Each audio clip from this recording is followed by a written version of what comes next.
que nos explique por qué razón Chinchero hasta ahora no se llevó a cabo y por qué razón renunció el presidente de la República en esta obra, en esta mega obra, en la cual estamos hablando del aeropuerto más importante después de Lima, que es el aeropuerto de Chinchero, que dinamizará la economía de la región y dinamizará la economía del turismo. Pero también nos tienen que explicar al respecto. Y hemos acordado en el pueblo del Cusco y conjuntamente con el primer ministro hemos acordado que eso va como una obra pública y no para estar regalando después de hacer inversión pública a cualquier privado y a cualquier amigo de los poderes que existen acá. Esa es la razón por la cual estamos acá nuevamente. Y no hemos mencionado nada a Odebrecht, este megacorruptor que no solamente ha corrompido a gente que está en el gobierno, sino también partidos, líderes. Y esa situación nos ha llevado a una situación increíble. Nosotros del Frente Amplio nos hemos impuesto, hemos luchado denodadamente contra esto. Sin embargo, ahora como respuesta nos plantean de que tenemos juicio, de que nos han denunciado recién. Señor presidente, acá aprovecho la ocasión para decirle: si me tienen que investigar y hay alguien que me quiere investigar, levanten mi inmunidad, porque la inmunidad es un manto de encubrimiento y de impunidad, y de ninguna manera nosotros los del Frente Amplio necesitamos de ese manto, y nosotros vamos a pedir que se nos levante en el momento que alguien quiera levantarnos. Y continúo, señor presidente, también acá hemos hablado de que efectivamente tiene que haber reactivación económica, pero la reactivación económica no está pensada en los grandes, en los grandes empresarios. No estamos en contra de la inversión privada, estamos por la inversión privada. Lo que no estamos a favor es que solamente se gobierne en función de ellos. Cuando hablamos de ellos, evasión de impuestos, elusión, exoneración. ¿Hay exoneración en este país de pobres? Hay mineras, hay empresas mineras que están exoneradas de impuestos, no pagan impuestos, y si pagan les devuelven y mucho más. Y sin embargo, la situación en el país no ha cambiado. Estamos hablando con estos últimos datos del INEGI. ¿Cuánto ha crecido la pobreza? Hemos pasado del 20.7% al 21%. Y si hablamos en números, porque estamos hablando de un punto porcentual, y para mucha gente eso no debe significar nada. Un punto porcentual, señores, ese punto porcentual equivale a 370.000 peruanos que han regresado a ser pobres. Y ese organismo al cual queremos entrar permanentemente y nos hemos puesto como meta, la OECD, ellos nos están diciendo que hay un 40% de la clase media en el Perú que puede volver a ser pobre. Ellos que supuestamente nos van a calificar para estar en esos clasificados países en el cual la economía ha mejorado, eso nos están diciendo: miren, están en esa situación. Y por lo tanto, lo que tenemos que hacer, y lo planteamos, y esa es la diferencia que hemos tenido en el conversatorio que hemos tenido con el primer ministro. Le hemos dicho: nosotros creemos que acá el gran problema es que tenemos una constitución que está en beneficio de un pequeño grupo de gente, y hay que hacer una nueva constitución en beneficio de las grandes mayorías, en beneficio de los productores, en beneficio de los trabajadores, en beneficio de los maestros, en beneficio de los médicos, en beneficio de los hombres quechuas, aymaras, amazónicos, que en este momento no son parte de este país, y lo ha dicho en su discurso el señor primer ministro. Y creemos nosotros, los del Frente Amplio, que esa situación tiene que cambiar, y tiene que cambiar para bien. Ahí también nos hablan de la posibilidad de que esta reactivación económica no es un problema solamente de un pequeño grupo. También tenemos que plantearnos que en esta reactivación económica tiene que haber redistribución, tiene que haber descentralización, señor primer ministro. Usted es un descentralista. Y por lo tanto lo que tiene que haber es esta situación donde los presidentes de las regiones donde los alcaldes de todo el país tienen que vivir en Lima porque se han convertido en tramitadores y se han convertido en tramitadores de proyectos. Y cuando uno va al municipio le contestan de que está en Lima, está tramitando en el Ministerio de Vivienda, está tramitando en el Ministerio de Educación, está tramitando en el Ministerio de Agricultura sus proyectos. Eso, señor presidente, debe de acabar. Y nosotros los congresistas sabemos eso porque permanentemente acompañamos a estos alcaldes. ¿Para qué? Para visitar a los ministros y estar conversando, o para hablar con los funcionarios que nos dan la espalda cuando vamos a cada una de las oficinas, o cuando le dicen al alcalde, mira, acá tienes que tener algo de vara política, si no vienes con tu congresista, acá no pasa nada. Eso tiene que terminar, señor primer ministro. No pueden existir ni presidentes regionales, ni alcaldes tramitadores. Tiene que haber una distribución, tiene que haber descentralización fiscal. Eso es lo que planteamos nosotros los del Frente Amplio, porque si no seguiremos viviendo en las garras de estos corruptos que ustedes tienen que revisar ahora, ministros, para votar, porque hay mafias enquistadas en cada uno de los ministerios que piden a los alcaldes coimas para poder aprobar o no aprobar sus obras, y les plantean incluso los montos de esas coimas. Tiene que terminar, y esta es la oportunidad para decirle que tenemos que terminar. Sin embargo, señor presidente, y por su intermedio al señor primer ministro, tenemos que hablar también. No hemos podido coger todos los temas, pero quedan temas como esto: lucha contra la corrupción. Cuando los pobres reclaman, la protesta es criminalizada. Cuando los trabajadores protestan, eso tiene que acabar, señor presidente. La criminalización de la protesta social no puede continuar. Además, se reproduce la impunidad en la clase política y los grandes inversionistas. Acá no pasa nada.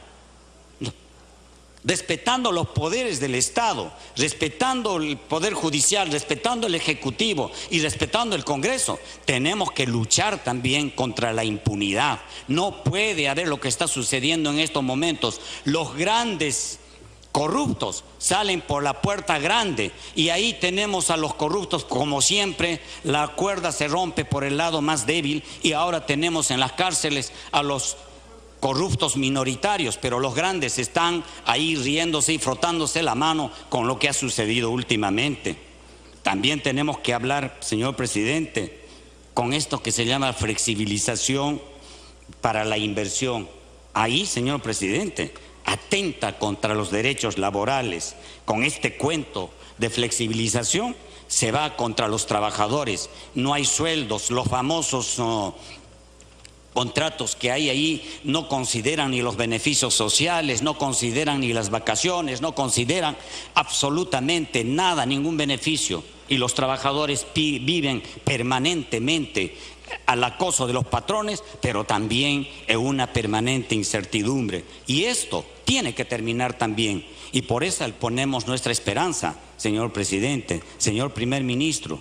Usted que conoce, se tiene que trabajar en ese sentido y decirles: hagan también el esfuerzo de cobrar a todas estas empresas que deben por miles de millones. No puede ser que la Telefónica, en un país tan pobre, deba 4.760 millones. No puede ser que pase eso. Cobren a esos, no persigan a los pequeños solamente, cobren a los grandes. No puede haber que Cerro Verde debe 574 millones, Las Bambas 131 millones, Buenaventura 246 millones, la Sauder 196 millones, Petroperú, la empresa del Estado, debe 185 millones.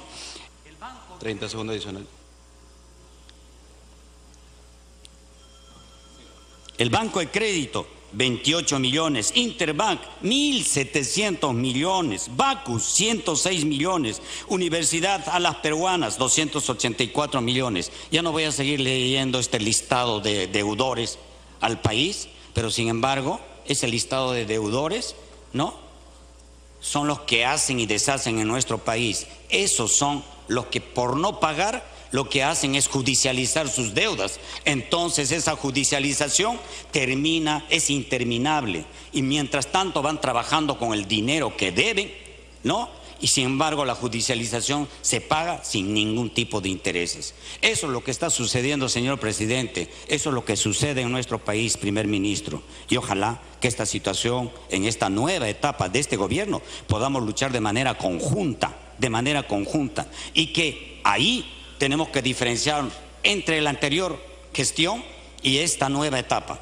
Y por lo tanto, ahí también nuestro compromiso como Frente Amplio con los grandes movimientos y con los movimientos sociales con los cuales venimos trabajando hasta ahora. Gracias, señor presidente. Gracias, congresista. Ahora tiene la palabra el congresista Yerbe Violeta, vocero de Peruanos por el Cambio. Gracias, presidente. Saludando a nuestro colega y premier, el señor César Villanueva, y por supuesto al gabinete que lo acompaña.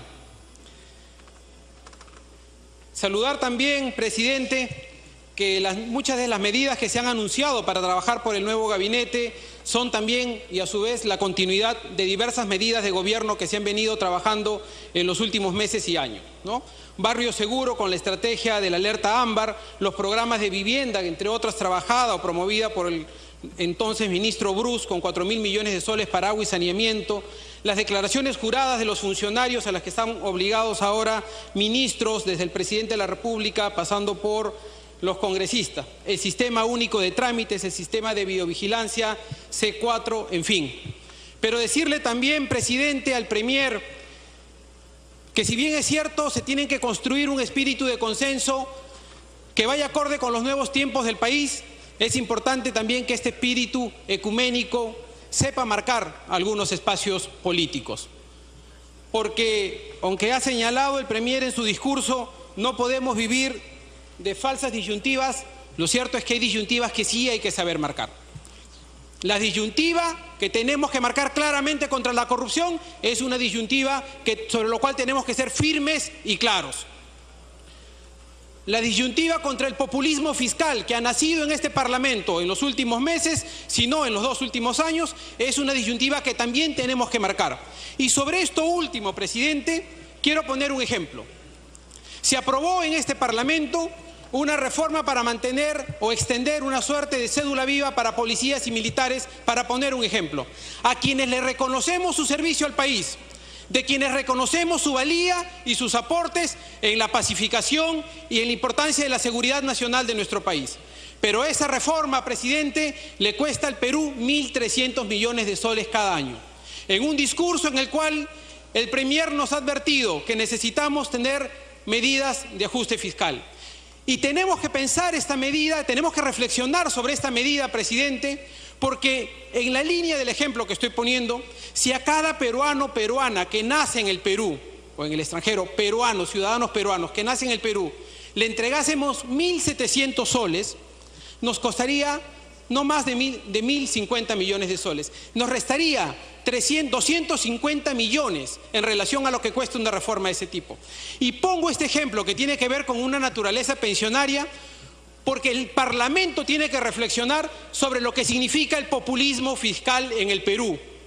Y pongo este ejemplo, presidente, porque las reformas que están pendientes son reformas políticas y el debate que tenemos que enfrentar es un debate político. No porque tengamos que recortarle derecho a los policías o a los militares, no porque tengamos que dejar de reconocer su importancia en la historia del país, sino porque tenemos que ser justos y equilibrados y razonables y racionales en las medidas que adoptamos como Parlamento. Esas son las medidas sobre las cuales tenemos que construir consensos políticos.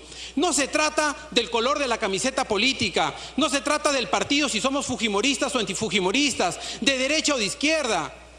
Nosotros apoyamos al premier porque es una autoridad pública y porque la Constitución demanda del Parlamento apoyarlo. Pero, señor presidente, ni oposición ni subordinación, ni oposición ni subordinación. Vamos a trabajar con el respeto que los poderes públicos tienen que tener. Vamos a trabajar apoyando al gobierno como corresponde, porque ese fue el mandato de los peruanos y porque eso es lo que manda la Constitución para sus autoridades, para los congresistas, para cada uno de nosotros. Le doy la interrupción terminando mi participación a la congresista Alcorta, presidente. Pero permítame terminar. Respetos guardan respetos, colegas. Respetos guardan respetos. Lo que hemos vivido en los últimos meses no ha sido bueno para el país.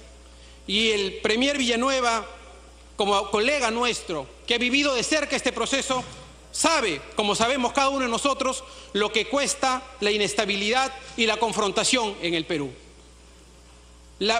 El origen de toda crisis económica surge por la desconfianza. Y la desconfianza nace, entre otras cosas, por la inestabilidad política. Démosle al Perú estabilidad política. Démosle a los inversionistas y a los peruanos estabilidad, confianza. Confianza en sus autoridades, confianza en este Parlamento, confianza en el gobierno. Trabajemos el consenso político, pero de manera transparente. ¿Por qué insistimos, Premier, por qué insistimos, colegas, en la necesidad de hacer una verdadera reforma política en el Perú? Una reforma del sistema de partidos y una reforma electoral. Porque en el Perú comienza a construirse una cleptocracia.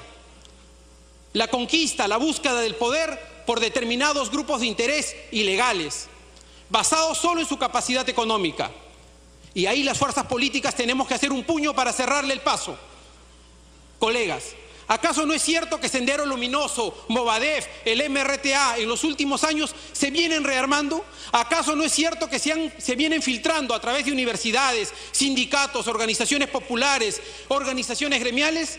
¿Acaso no es verdad que quieren participar en los procesos municipales y regionales que vienen? ¿Acaso no es verdad que quieren tomar la presidencia el 2021? ¿Y no vamos a tener una respuesta política frente a eso? Este Parlamento no va a decirle al Movadef y a los grupos radicales: no vamos a permitir que ustedes lleguen al poder por lo que significan, por lo que le han hecho al Perú, por lo que nos han hecho cada uno de los peruanos y peruanas. Esa es la reforma política a la que nosotros nos referimos. Y la reforma, por supuesto, contra la corrupción. Por eso cuando hablamos, colegas, de que tenemos que priorizar, entre otras cosas, las reformas políticas del sistema de partidos políticos y del sistema electoral, nos referimos a esto. Por eso me parece bien que el Premier haya acogido la propuesta de nuestra bancada, en el sentido que hay que crear un delito de financiamiento ilegal de campañas y partidos políticos. Correcto, aprobémoslo. Pero lo peor que podemos hacer es, una vez más, intentar abordar una reforma electoral con parches, con medidas aisladas. En este Parlamento se trabajó un grupo multipartidario durante 8 meses, con representación de todas las bancadas, con sesiones de hasta 3 veces por semana, y elaboramos un producto en base a una propuesta que había hecho el Jurado Nacional de Elecciones y los distintos institutos electorales. ¿Y qué ocurrió después? Se tomó la propuesta y se puso a un costado. No pensemos en lo inmediato, no pensemos entonces solo en el proceso que se avecina. Pensemos en hacer las reformas de cara a los siguientes procesos electorales, de cara al 21, de cara al 22, de cara al 26. Pero si es que no tenemos consensos políticos mínimos para poder enfrentar estos flagelos, entonces estaremos condenando al Perú a que sea Movadef, a que sea Sendero Luminoso, a que sea el MRTA, quien a través de interpósitas personas, a través de otros movimientos o de otras organizaciones, terminen tomando el poder de este país. Así es que, colegas, presidente, premier, claro que Peruanos por el Cambio apoya la gobernabilidad. Para nosotros hay vueltas de páginas que dar, por supuesto que hay vueltas de páginas que dar. No nos vamos a detener en la historia, no nos vamos a detener en los rencores o en las lecturas personales. Nosotros nos vamos a detener en una mirada de país, conforme a lo que la historia y el pueblo peruano nos obliga a tener. Me pidió la interrupción la congresista Alcorta, presidente. Ok, el congresista Violeta concedió la interrupción. Congresista Alcorta tiene la interrupción. Gracias, presidente. Saludar al premier y a todos los ministros que lo acompañan con la mejor disposición de querer hacer las cosas bien. No pretendo entrar a un debate porque ya lo tuvimos en la Comisión de Defensa, pero sí quiero reflexionar con el señor River Violeta que no se está recuperando ni retomando la cédula de vida ni la 2530. No es así. Lo que estamos es ordenando, retomando el orden que dejaron en el gobierno anterior. la pareja presidencial de aventureros del gobierno anterior, Joan Tumal y Nadine Heredia, desordenaron estas pensiones. Y lo que hemos hecho es retomarlas y volverlas a ordenar por un acto de justicia. No confundamos 25, 30, la cédula viva con una situación de justicia. Eso es lo que se ha aprobado. No confundamos. Lo que no puede darse es la vergüenza, Premier, que la policía cuide terroristas. A los que les quieren quitar su pensión el día de hoy. Es inaceptable, una vergüenza este gabinete que pide el voto de confianza. Que el ministro del Interior, el ministro de Defensa acepten que la policía cuide a los terroristas, Morota, Abimael Guzmán y a toda esta gentuza de asesinos que han salido de la cárcel. Que el Poder Judicial alquile pues o contrate de policía de seguridad para que los cuide por las cuatro puertas. No hay derecho, falta de respeto con el dolor, con la sangre, con la tristeza.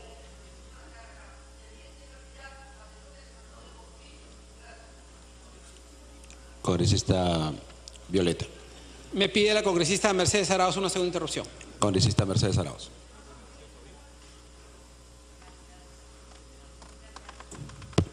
Gracias, señor presidente. Gracias, Gilbert.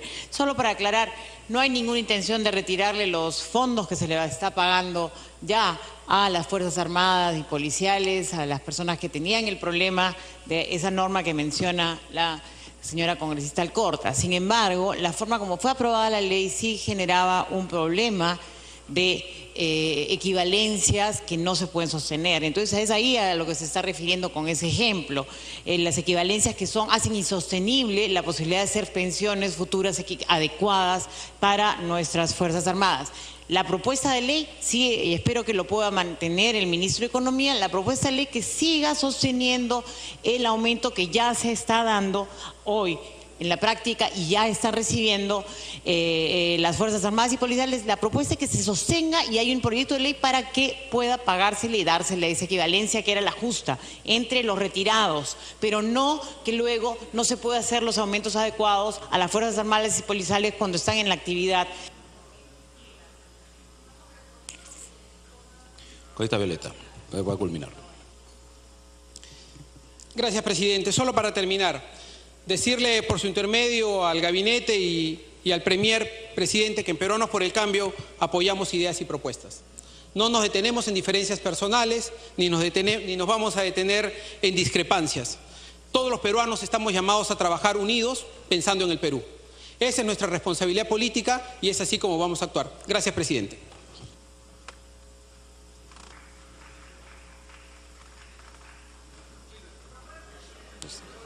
Gracias. Tiene la palabra la congresista Luz Salgado por Fuerza Popular. Gracias, presidente. Por su intermedio, un saludo al primer ministro y al gabinete que hoy hace su presentación. Este Congreso está cumpliendo su misión, está cumpliendo su deber, está cumpliendo su rol. Y ciertamente a una circunstancia que la ha manifestado muy bien el congresista Rosas. Porque tranquilamente y para no crear inestabilidad, como dijo el congresista que me antecedió, tendríamos que haber estado más bien viendo otro tipo de obras. Pero no. Tuvimos que enfrentar una situación difícil y en lucha casualmente contra la corrupción, bajo los canales de nuestra Carta Magna, hemos podido transitar por este periodo difícil.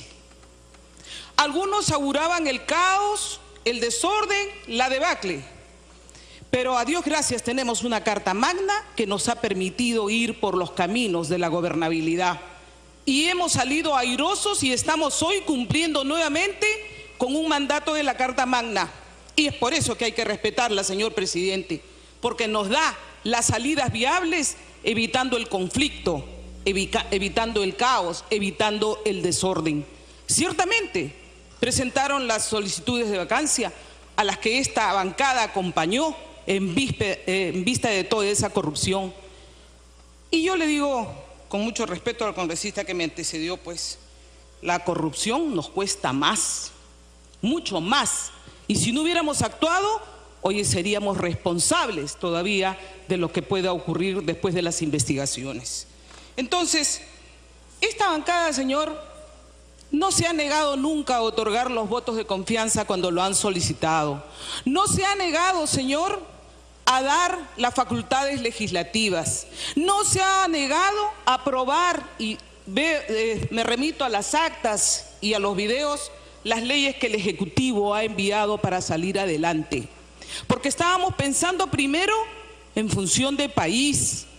Vean, revisen los nuevos ministros, las actas, los proyectos de ley que han salido con el voto de esta bancada. Entonces no nos pueden decir que hay obstrucción. Cuando ustedes nos presenten buenos proyectos, allí vamos a estar apoyándolos. Cuando ustedes nos presenten los problemas y podamos discutirlo, y sí es bueno el diálogo, aunque a algunos no les guste. Y yo no veo a las bancadas casualmente de Peruanos por el Cambio que tendrían que estar ahí apoyando a sus ministros, pero parece que hay confrontación a pesar que no quieren admitirla, pero se nota. ¿Dónde están? Para que puedan apoyar a los ministros. Trajeron al gobierno, a este gobierno, no nosotros, ustedes, y tendrían que estar apoyando por función de país. Señor presidente, se nos viene achacando a través de los medios de comunicación que nosotros, y sobre todo esta bancada, es culpable de todos los problemas que tiene, que ha sido enunciados por el primer ministro: desaceleración, problemas de reconstrucción, aparición de enfermedades que ya estaban eliminadas como el sarampión, aumento de la tuberculosis. Y en este tema me voy a detener porque tanto los ministros que están presentes allí van a tener que tomar cartas en acción en septiembre. Existen 2.686 nuevos casos entre niños y adolescentes. Ministra de Salud, ministra de Inclusión Social. Mueren 2.000 en el 2016 por el tema de tuberculosis. Entonces, lo que nosotros estábamos anunciando de que había desgobierno, que no había capacidad de gestión, se está corroborando ahora cuando nos han anunciado, cuando nos han ratificado lo que nosotros veníamos diciendo: aumento de la pobreza. ¿Ha aumentado la pobreza o no ha aumentado la pobreza? Sí, pues, ha aumentado la pobreza. Paralización de las obras de reconstrucción, paralización de muchas obras, señor, hospitales que se han quedado en primera piedra. Vayan a Huacho, aquí nomás, en primera piedra. Entonces, claro que se tiene que dialogar, a pesar que a algunos no les guste. Claro que tenemos que intercambiar información, y esto no significa pactar, tampoco significa que vamos a dejar nuestra labor fiscalizadora. En esa tarea vamos a estar siempre. No nos vamos a oponer por oponer. Somos razonables y nosotros sabemos que nuestro país está en una situación crítica en la que tenemos que apoyar y poner el hombro. ¿Cómo si nos pide ayuda no se la vamos a dar? Y sí, pues, hay algunas leyes que pueden ser cuestionables. Discúlpame, Mercedes, al final te doy. Yo escuchaba lo que ya menos mal aclaró la congresista Alcorta sobre las fuerzas policiales y militares. ¿Acaso no fue una promesa del presidente Pedro Pablo Kuczynski? ¿No firmó un compromiso frente a las Fuerzas Armadas y las fuerzas policiales? Lo hizo, pues. Y cuando nosotros pedimos que Economía nos enviara la propuesta, y se le dijimos al ministro Zavala, y si no que me desmienta, para poder tener un camino antes de que se diera la norma, nunca se cumplió.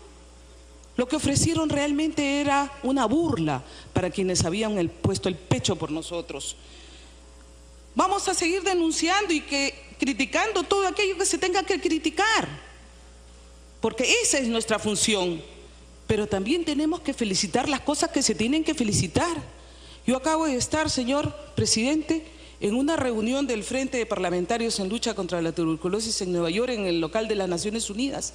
Y qué gusto me ha dado que los jefes de misiones de los parlamentos latinoamericanos en Naciones Unidas me digan: congresista, la felicitamos por la misión que tienen ustedes en el Perú desde la Cancillería, porque en un mes tan difícil, en un mes que se ha tenido que tomar decisiones difíciles para la pacificación internacional, el Perú ha cumplido una labor que todos felicitan. En ese mes que ha presidido el Consejo de Seguridad, señor ministro, a través de la presidencia Néstor Popolicio, han felicitado al embajador Mesa Cuadra y a todo ese equipo al cual yo me uno, y la Comisión de Relaciones Exteriores también, porque se los hice conocer en la última sesión. ¿Por qué no felicitar? Ahora nos van a decir: los fujimoristas están en un plan de pacto, los fujimoristas están en un plan de hacerle la cola de la boda, como dicen algunos, con el gobierno. No es así. Hay que reconocer lo que está bien, es hidalgo reconocer lo que está bien, pero criticar y sancionar lo que está mal. Y en esa tarea nos van a tener, señor. Claro que tenemos que construir consensos políticos y sociales, señor ministro. Tenemos que contribuir todos en la lucha contra la corrupción. Aquí tenemos que trabajar a fin de que esta corrupción no nos reste la posibilidad de combatir la pobreza. ¿Cuánto nos hemos endeudado, señor ministro de Economía? Va a tener usted que tener la responsabilidad de saber cuánto nos hemos endeudado.